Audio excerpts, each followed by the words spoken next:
खुदा की मोहब्बत, क्योंकि खुदा ने दुनिया से ऐसी मोहब्बत रखी कि उसने अपना इकलौता बेटा बख्श दिया, ताकि जो कोई उस पर ईमान लाए हलाक ना हो बल्कि हमेशा की ज़िंदगी पाए।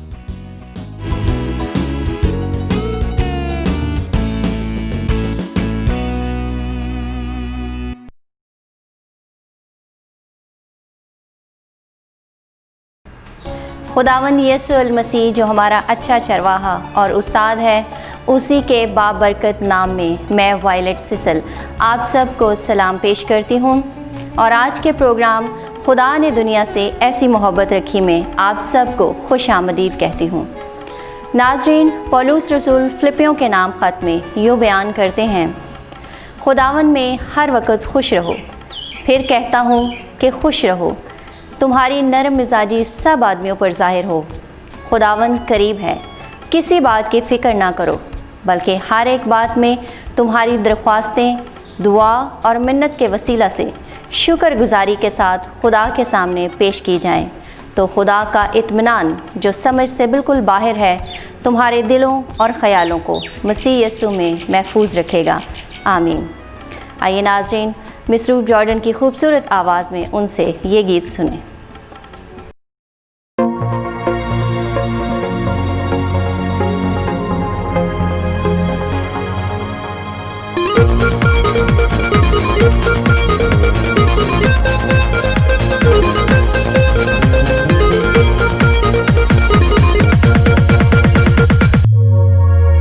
उछला जाए है दिल मेरे सीने में, क्यों ना गाए ये तेरी सना। उछला जाए है दिल मेरे सीने में, क्यों ना गाए ये तेरी सना। तूने दी है मुझे नई जिंदगी, अपनी बाहों में दी है पनाह। तूने दी है मुझे नई जिंदगी, अपनी बाहों में दी है पनाह।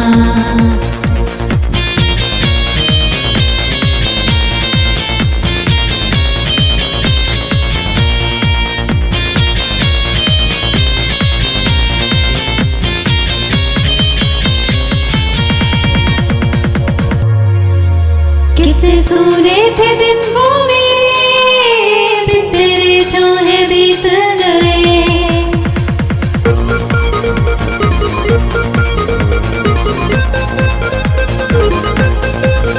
कितने सोने थे दिन वो मेरे, बिन तेरे जो है बीत गए। तूने बख्शी मुझे एक नई ज़मीं और दिया एक नया आसमां। तूने बख्शी मुझे एक नई ज़मीं और दिया एक नया आसमां।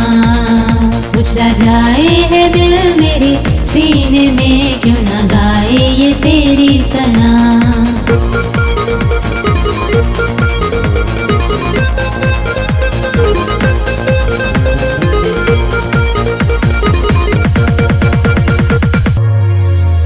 क्यों ना नाचूं मैं तेरे लिए, क्यों ना गाऊं मैं तेरी सना।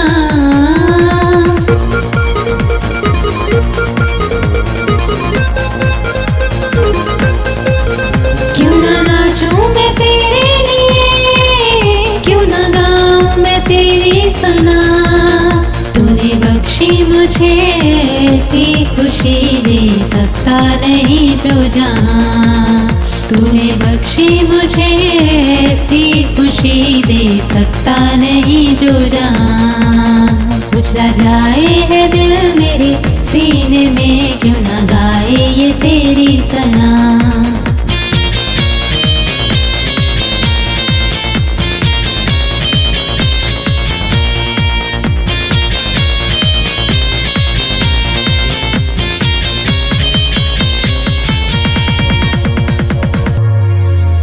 अब यही है मेरी आरज़ू, देख पाऊं तुझे रूबरू।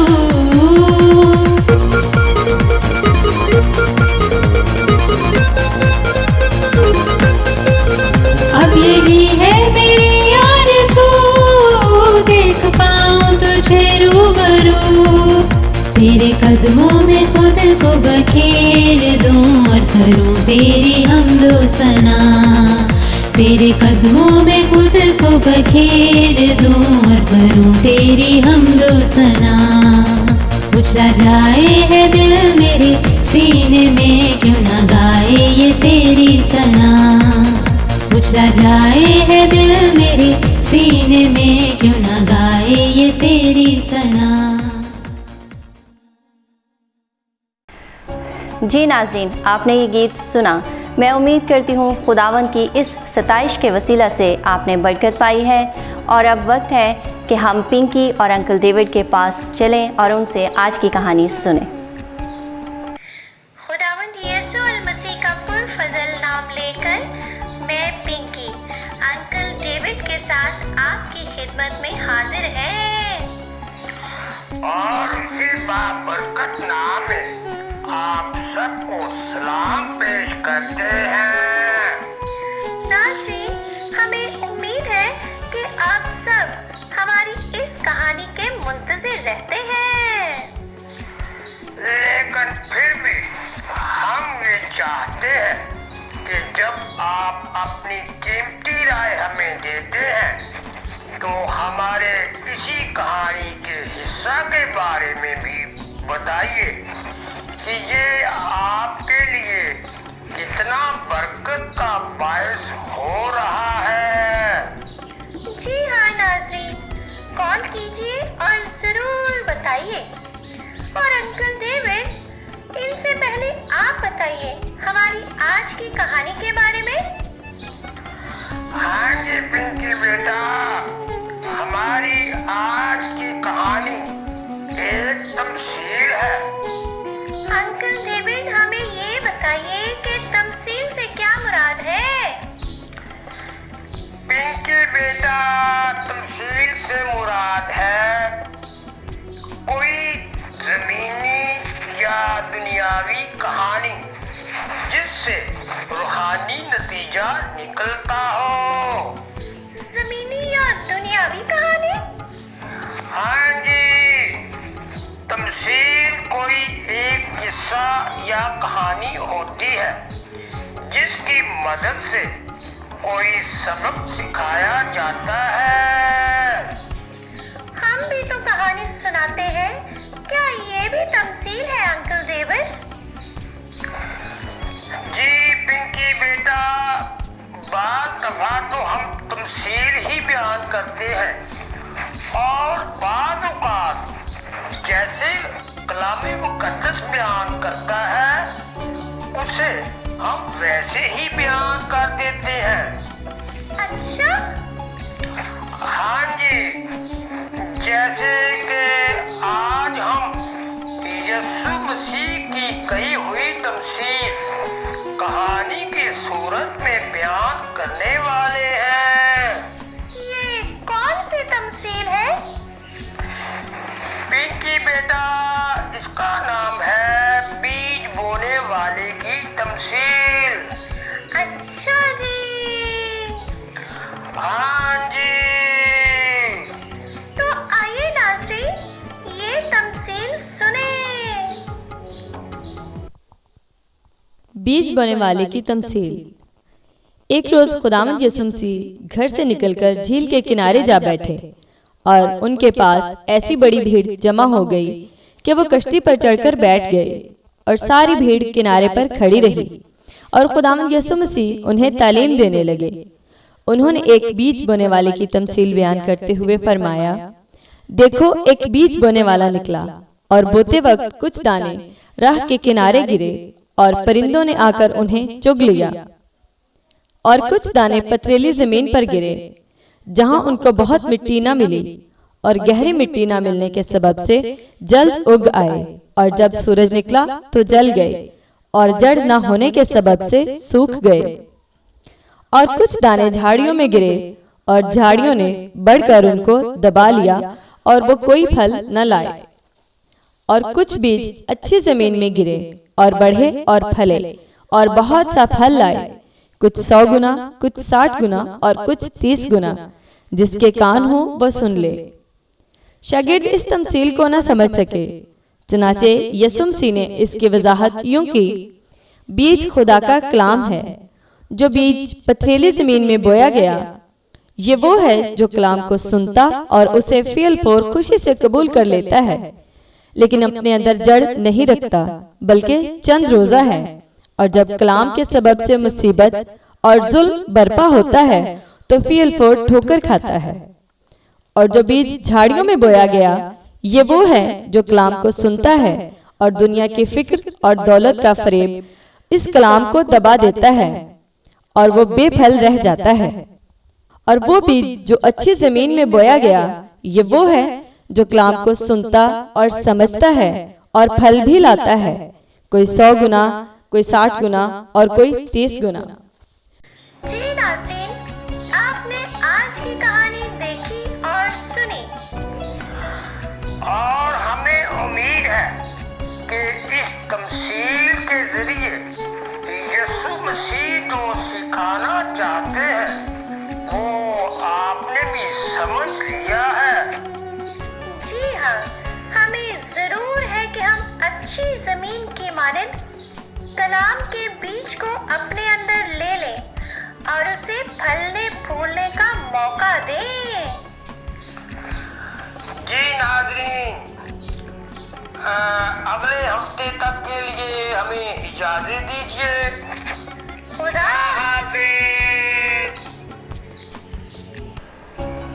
जी नाज़रीन, आपने कहानी देखी और सुनी। मैं उम्मीद करती हूँ कि इसके वसीला से आपने खुदावंद का कलाम सीखा है। और अब वक्त है कि हम डॉक्टर मार्टिन लूथर की मुख्तसर कैटेकिज़्म के वसीला से भी खुदावंद का कलाम सीखें। हमारा आज का मज़मून है 7वां हुक्म, तू चोरी ना करना। आज हम इसमें सीखेंगे कि खुदा किस तरह हमें अपने मालो दौलत को ईमानदारी से इस्तेमाल करने की बर्दाश्त देता है। खुदा हमें दूसरों का मालो दौलत चोरी छुपे लेने से मना करता है और खुदा हमें धोखाधड़ी से भी मना करता है। आइए इसके बारे में सीखते हैं। खुदावंद यीशु मसीह के मुबारक और जलाली नाम में आप सब की सलामती हो। आज हम खुदावंद के कलाम में से सीखेंगे 7वें हुक्म के बारे में, और 7वां हुक्म है तो चोरी ना करना। और आज का हमारा सवाल है, खुदा किस तरह चाहता है कि हम अपनी जायदाद इस्तेमाल करें। और इसके बारे में जानने के लिए हम बाइबल मुकद्दस में से हवालाजात का मुतालिया करेंगे। पहला तीमुथियुस 5 बाब 8वीं आयत। अगर कोई अपनों और खासकर अपने घराने की खबरगिरी ना करे तो वो ईमान का मुनकर और बेईमान से बदतर है। खुदा चाहता है कि हम अपना मालो दौलत अपने घराने की ज़रूरियात के लिए इस्तेमाल करें। और मज़ीद जानने के लिए बाइबल मुकद्दस में से हवालाजात का मुतालिया करेंगे। पहला यूहन्ना 3 बाब 17 आयत। जिस किसी के पास दुनिया का माल हो और वो अपने भाई को मोहताज देकर रहम करने में दरेक करे तो उसमें खुदा की मोहब्बत क्यों कर कायम रह सकती है। मत्ती 5 बाब 45वीं आयत। जो कुछ तुझसे मांगे उसे दे और जो तुझसे कर्ज चाहे उससे मुंह न मोड़। लूका 19 बाब 8वीं आयत। और ज़कई ने खड़े होकर खुदावंद से कहा, ऐ खुदावंद दे, मैं अपना आधा माल गरीबों को देता हूँ। हमने सीखा, खुदा चाहता है कि हम अपना माल गरीबों को देने और ज़रूरतमंदों को कर्ज देने के लिए इस्तेमाल करें। और इसके बारे में मज़ीद जानेंगे खुदावंद के कलाम में से। रोमियो 13 बाब 6 और 7वीं आयत। तुम इसलिए खराज भी देते हो कि वो खुदा के खादिम हैं और इस काम में हमेशा मशगूल रहते हो। सबका हक अदा करो। जिसको खराज चाहिए खराज दो, जिसको महसूल चाहिए महसूल। हमने सीखा, खुदा चाहता है कि हम अपने माल को गवर्नमेंट के वाजिब अलहदा टैक्स अदा करने के लिए इस्तेमाल करें। और मज़ीद जानने के लिए खुदावंद के कलाम में से मुतालिया करेंगे। मरकस 12 बाब 41 और 44 आयत। यीशु उस बेवा पर फयाजी से नजराना देने पर खुश हुआ। मलाकी 3 बाब 8वीं से 10वीं आयत।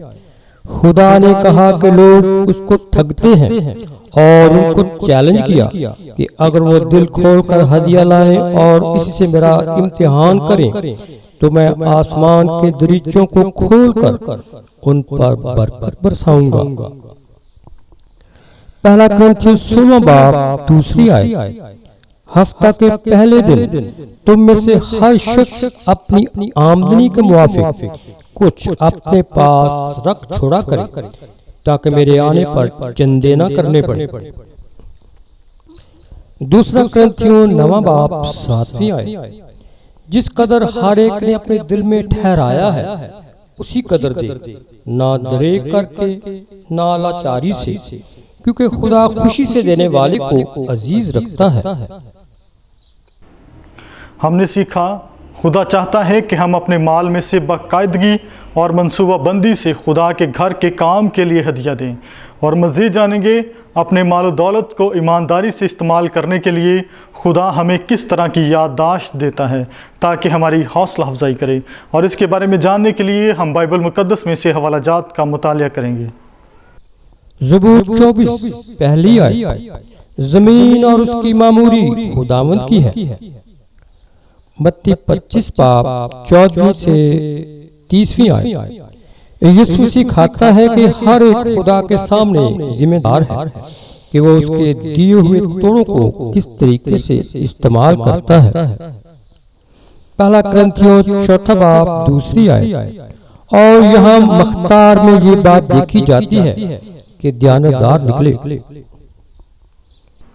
हमने सीखा खुदा हमें याद दिलाता है कि हम अपने मालो मता को इस्तेमाल करने में खुदा के सामने ज़िम्मेदार हैं कि हम उसको कितनी ईमानदारी से इस्तेमाल करते हैं।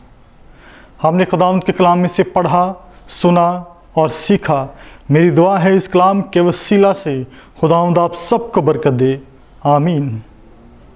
नाजरीन, मैं सबसे पहले खुदा की इलाही ज़ात की शुक्रगुज़ार हूँ जो मुख्तलिफ़ तरीक़ों से हमें चुन लेता है और मुख्तलिफ़ किस्म की नेमतें अता करके मुख्तलिफ़ तरीक़ों से हमसे खिदमत लेता है और हम सब को एक दूसरे के लिए बाइस बरकत बनाता है। और उस इलाही ज़ात के बाद मैं आप सब की शुक्रगुज़ार हूँ कि आप हमारी इस काविश से रूहानी बरकत पा रहे हैं और आपकी ढेरों कॉल्स और हौसला अफजाई के मैसेजेस हमारी हिम्मत बढ़ाते हैं कि हम अपने काम को और बेहतर कर सकें।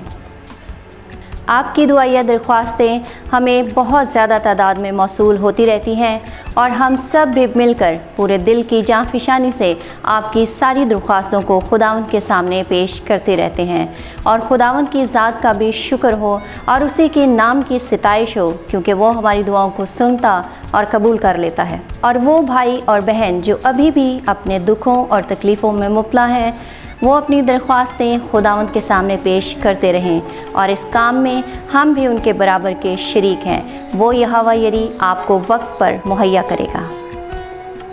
जी नाज़रीन, आपने हमारा आज का ये प्रोग्राम देखा और सुना। मैं उम्मीद करती हूँ कि हमारी आज की ये काविश आपके लिए बरकत का बायस हुई है। आपकी कीमती राय हमारे लिए बेहद ज़रूरी है, इसलिए हमें ज़रूर लिखिए। हमारा पता है Bible correspondence and teaching school, PO box number 6, Sahiwal, Pakistan. Calls और मैसेजेस के लिए हमारा फ़ोन नंबर है 0302789173। आप अपना ख्याल रखिएगा। खुदावंद आपको ढेरों बरकतों से माला माल करे। आमीन।